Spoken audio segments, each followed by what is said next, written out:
Greetings, everyone. Y'all here with the one and only Denise Camille, right? Urban love therapist, self-awareness coach. This is Denise healing in real life, right? So this is episode 4 of healing in real life. Just having these dialogue conversations with you. For those who don't know, you can check me out on my website, denise-camille.com, right? I think I need these just for a little bit. There's so many glares. Either way, this week's topic is you don't have trust issues. You have pattern recognition, right? As an adult, we've obviously all had experiences that put us in certain environments in our mind and in physical environments, right? Let's acknowledge that you don't have trust issues. Most times, especially as females, we always say, we have trust issues based off of the mates that we choose or the partners that we identify with, right? It's not that we have trust issues, it's that we have memories. I sometimes used to like to call it PTSR. What's PTSR? Post-traumatic stress relationships, where we think it's because of those relationships, and 9 times out of 10, those relationships brought on new traumas that now add on new memories that produce new triggers, right? Yet those new traumas are stored like shock memory in the body, and the body remembers. The body remembers the pattern. There's a book, I cannot recollect the author right now, yet it talks about how the body keeps score. And that means that the body remembers the triggers, remembers almost like a pressure point, almost like a trauma point, I'm going to call it, where if someone was to touch you in a certain place, subconsciously you react, right? You get triggered, not knowing what, when, how, and where until you begin to assess why, right? And even going back to the touch, how that identifies what the body remembers. The body remembers the hurt. The body remembers the pain.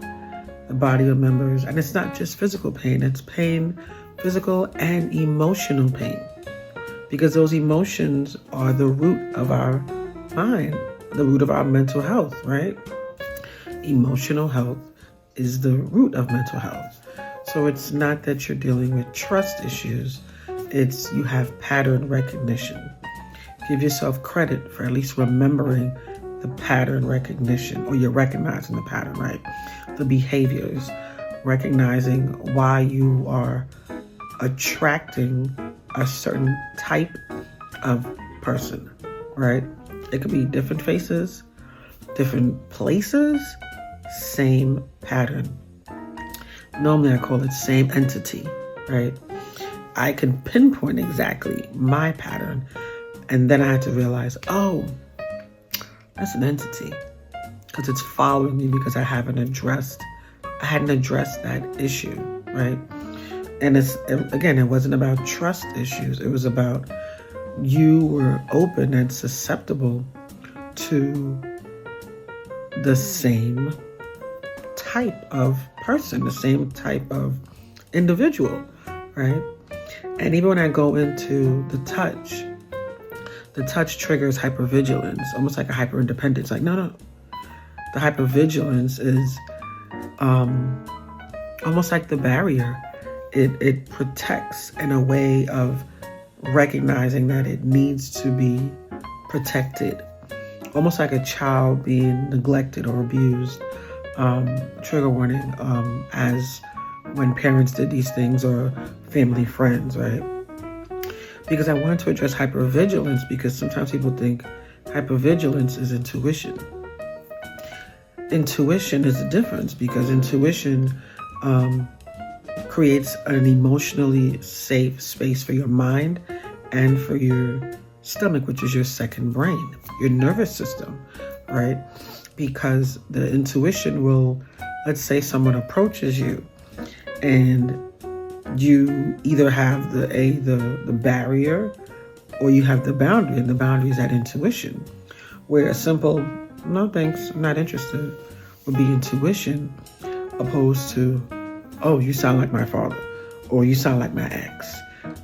That's a hypervigilance of just blanking out anything because of recognizing the pattern. So in my mind, either way, you've diverted from the particular situation, yet you're wanting to also be mindful of recognizing it's not a trust issue. Because when you say trust, it always boils back to you, trusting of self, right? Recognizing that the issue is not the other person, it's who you are and why you were attracting those types of patterns, right? The pattern recognition will allow you to now trust yourself with using intuition instead of hypervigilance, right? So it's really more so a mind of, what are we trusting within ourselves? What aren't we trusting within ourselves? Again, it goes back to growth is knowing what you don't want, right? So now that you know what you want to be able to trust yourself. You want to be able to put in place those boundaries of, I know what I was doing in the past to know what I'm not willing to do in the present and the future, right?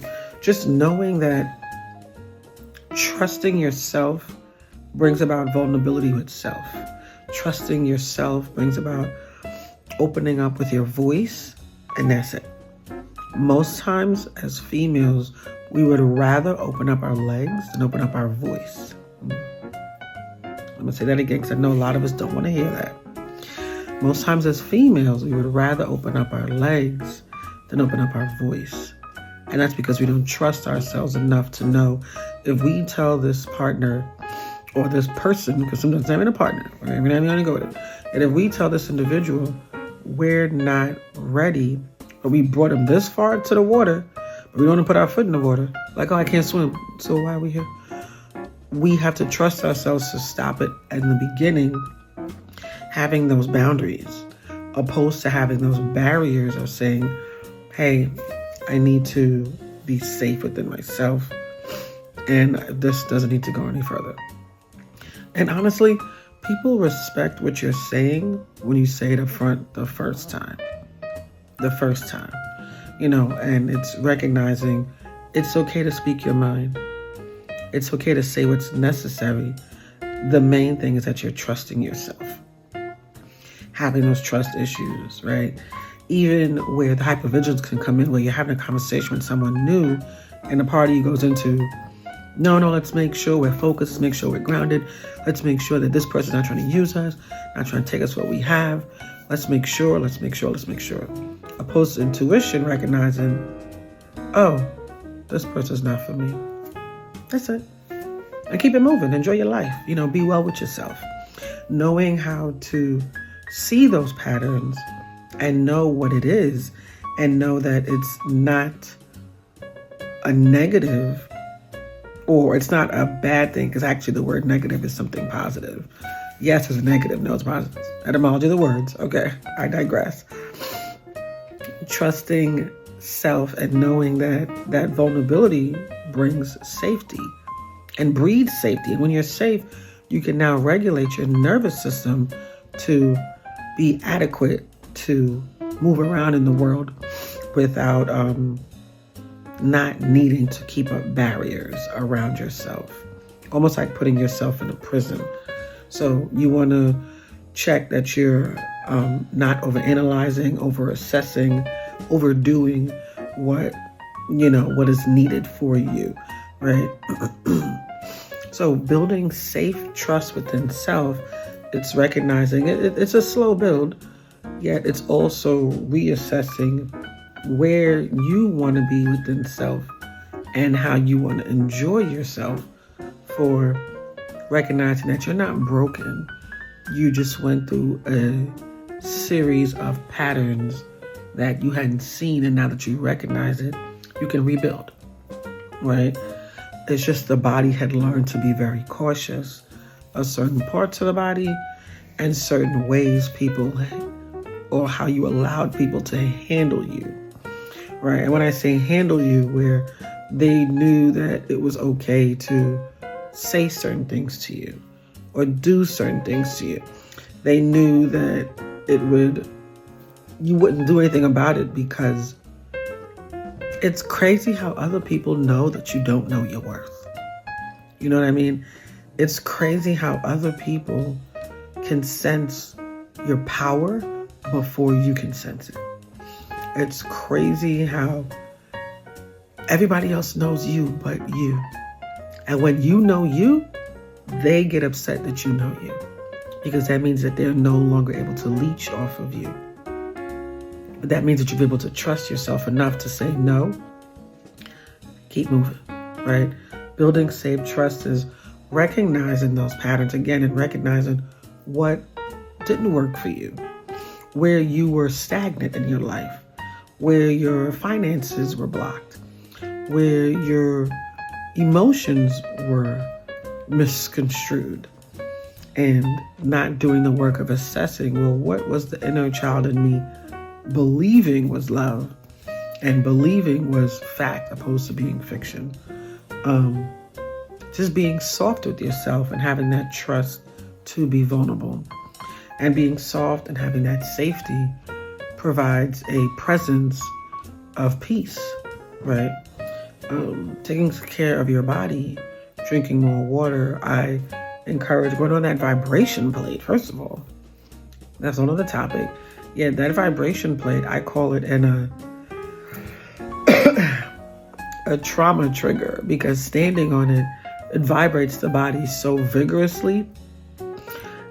I've had moments of emotional breakdowns on the vibe. It was good, because what it did was it shook up the parts of the body that was still traumatized, still had some, almost like some balls, or, that had to be moved. And in moving it, when it's being removed, the body is going to get it out, and it's emotion. Emotion, energy is an emotion in motion, right? Emotion is energy in motion. Yet the vibration plate allows the trauma to be removed slowly but surely. And again, these things are done within self, by yourself, where there's no judgment.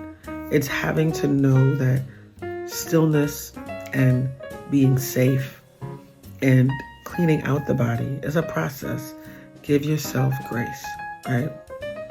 And I talk about these things in my book, Urban Life with Love, 5 Languages We Speak, and where it assesses self with love. And again, it's you and you talking. And I always encourage getting a pencil, because after every chapter, there are questions to ask yourself. Ask yourself about love, about healing, about vulnerability, about your childhood. Nobody else needs to know. Check the link in my bio. Check out my website, denise-camille.com. Just knowing that being present with self is rebuilding trust. It's recognizing the patterns of spending time with yourself. It's putting you first. And if you don't always know what that looks like, just look around from other people. Other people are doing it, It's taking time for self. You don't always have to go out, hang out with friends.